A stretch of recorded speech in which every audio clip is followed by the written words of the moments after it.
بسم اللہ الرحمن الرحیم۔ شروع کرتی ہوں اللہ پاک کے بابرکت نام سے جو بڑا مہربان اور نہایت رحم کرنے والا ہے۔ پیارے دوستو، آج کی ہماری ویڈیو کا موضوع حضرت عبدالمطلب کی دردناک موت کا واقعہ ہے۔ حضرت عبدالمطلب ہمارے پیارے آقا حضرت محمد صلی اللہ علیہ وآلہ وسلم کے دادا جان ہیں۔ حضرت سعد رضی اللہ عنہ سے روایت ہے کہ میں نے ایک دفعہ نبی کریم صلی اللہ علیہ وآلہ وسلم سے عرض کیا، یا رسول اللہ، لوگوں میں سب سے زیادہ سخت آزمائش کس کی ہوتی ہے؟ آپ نے فرمایا، انبیاء کی۔ میں نے پوچھا اس کے بعد؟ آپ نے فرمایا، پھر درجہ بدرجہ مقربین کی۔ آدمی کی آزمائش اس کے دینی مقام کے مطابق ہوتی ہے۔ اگر دین میں مضبوطی ہو تو سخت آزمائش ہوتی ہے۔ ناظرین، یہ بھی متفق ہے کہ انبیاء کرام میں سب سے زیادہ آزمائش اللہ پاک نے اپنے سب سے محبوب بندے سید المرسلین شافع محشر حضرت محمد صلی اللہ علیہ وآلہ وسلم پر ڈالیں۔ بے شک یہ اللہ پاک کی اپنی ہی حکمتیں ہیں۔ بندے کا علم تو محدود ہے۔ اللہ تعالیٰ نے اپنے محبوب حامل مقام محمود صلی اللہ علیہ وآلہ وسلم کو اس حال میں دنیا میں بھیجا کہ آپ کی آمد سے پہلے ہی آپ کے شفیق والد اس دنیا سے کوچ فرما چکے تھے۔ پھر جب پیارے آقا کی عمر 6 برس ہوئی تو آپ کے سر سے ماں کی ممتا کا سایہ بھی اٹھ گیا۔ اب دادا کی شفقت ہی سب سے بڑا سایہ تھی۔ دادا جان اپنے اس یتیم پوتے کا بے حد خیال رکھتے۔ وہ ان کی نیند و راحت، خوراک، لباس کا اس قدر خیال رکھتے تھے کہ دیکھنے والے حیرت میں ڈوب جاتے تھے کہ آپ کو دادا سے اتنی محبت اور شفقت ملی کہ آپ نے کبھی والد اور والدہ کی کمی محسوس نہ کی۔ پیارے دوستو، یہ اسی دور کی بات ہے کہ جب 70 سال بعد یمن کو سیف حمیرہ کے حبشیوں کے قبضے سے چھڑایا کر وہاں پر اپنی حکومت قائم کی۔ بسیف حمیرہ کی اس کامیابی سے پورا عرب خوش تھا۔ اس کی بڑی وجہ یہ تھی کہ یہ حبشی ہر طرح سے مکہ والوں سے دشمنی مول لیتے تھے، اور یہی وہ حبشی تھے جنہوں نے ابرہہ کا ساتھ دیا جب اس نے مکہ مکرمہ پر حملہ کیا تھا۔ خیر، مکہ سے ایک وفد یمن کے نئے بنتے والے بادشاہ سیف حمرہ کو مبارکباد دینے کے لیے روانہ ہوا۔ اس لشکر کی قیادت نبی کریم صلی اللہ علیہ وآلہ وسلم کے دادا جان حضرت عبدالمطلب کر رہے تھے۔ جب یہ وفد یمن پہنچا اور بادشاہ کو اس وفد کی آمد کے متعلق بتایا گیا تو بادشاہ نے کہا کہ وہ کل اس وفد سے ملاقات کرے گا۔ رات گزارنے کے بعد بادشاہ نے یہ حکم دیا کہ وہ صرف وفد کی قیادت کرنے والے سے ملنا چاہتا ہے۔ چنانچہ حضرت عبدالمطلب اس کے دربار میں پیش ہوئے تو بادشاہ نے سارے دربار کو کہا کہ ہم دونوں کو اکیلا چھوڑ دیا جائے۔ اس کے بعد بادشاہ کہنے لگا، ہماری کتابوں میں لکھا ہے کہ مکہ کی سرزمین پر ایک ایسا بچہ پیدا ہوگا جس کے دونوں کندھوں کے درمیان بالوں کا ایک گچھا ہوگا۔ اس کا نام محمد رکھا جائے گا۔ وہ یتیم ہوگا، وہ اپنے دادا کی کفالت میں ہوگا، اور ہمارے علماء کے مطابق یہی وہ وقت ہے کہ آپ نے ایسا بچہ دیکھا ہے؟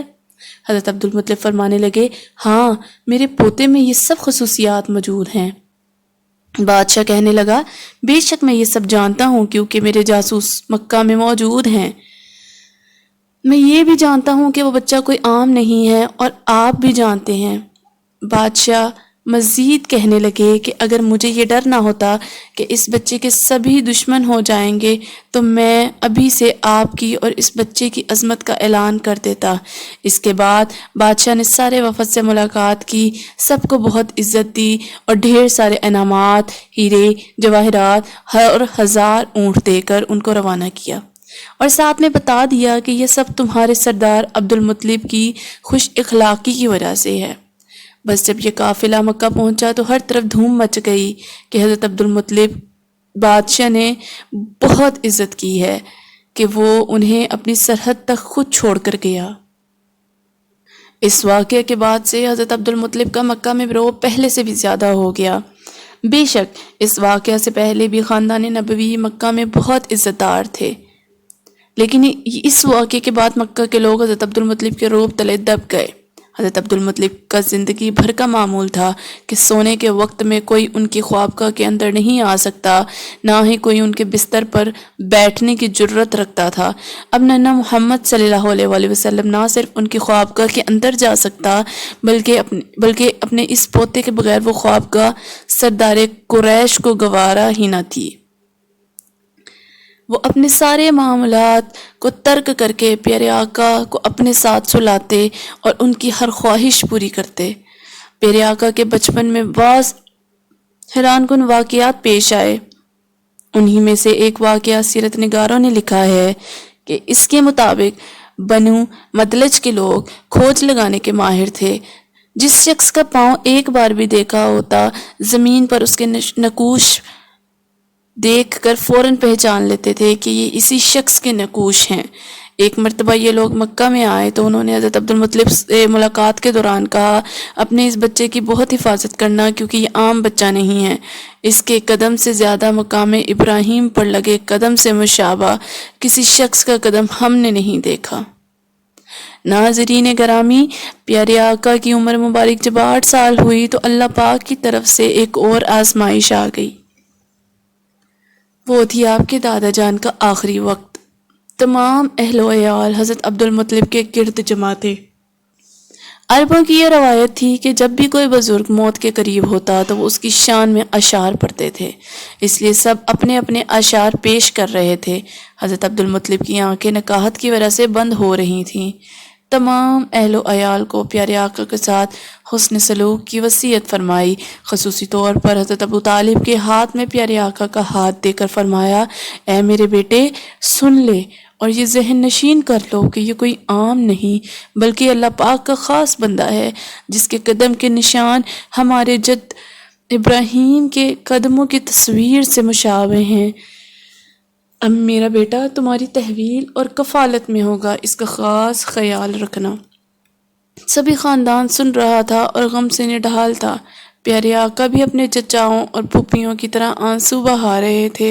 امیمہ نے اپنے جذبات کا اظہار کیا تو حضرت عبدالمطلب کی آنکھیں بند ہو چکی تھیں، زبان بھی نہ ہل سکتی تھی، مگر ابھی تک زندہ تھے اور ہوش میں تھے۔ نکاہت کی وجہ سے اپنے سر کو آہستہ آہستہ جنبش دے کر اپنی بیٹی کے اشعار کی تائید فرمائی۔ یہ اشعار سنتے سنتے ہی ان کی روح قفس انصری سے پرواز کر گئی۔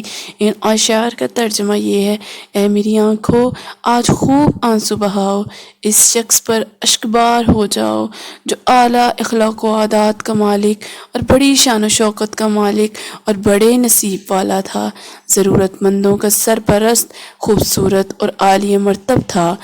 مکہ میں حضرت عبدالمطلب کے انتقال سے کہرام مچ گیا۔ پورا مکہ جنازہ لے کر چلا اور انہیں مکہ سے باہر ہجون میں دفن کیا۔ حضرت ام ایمن روایت کرتی ہیں کہ میں نے دیکھا تھا وہ منظر کہ جب حضرت عبدالمطلب کے تابوت کو لے جا رہے تھے تو حضور اکرم بھی اس تابوت کے پیچھے پیچھے روتے روتے بھاگ رہے تھے۔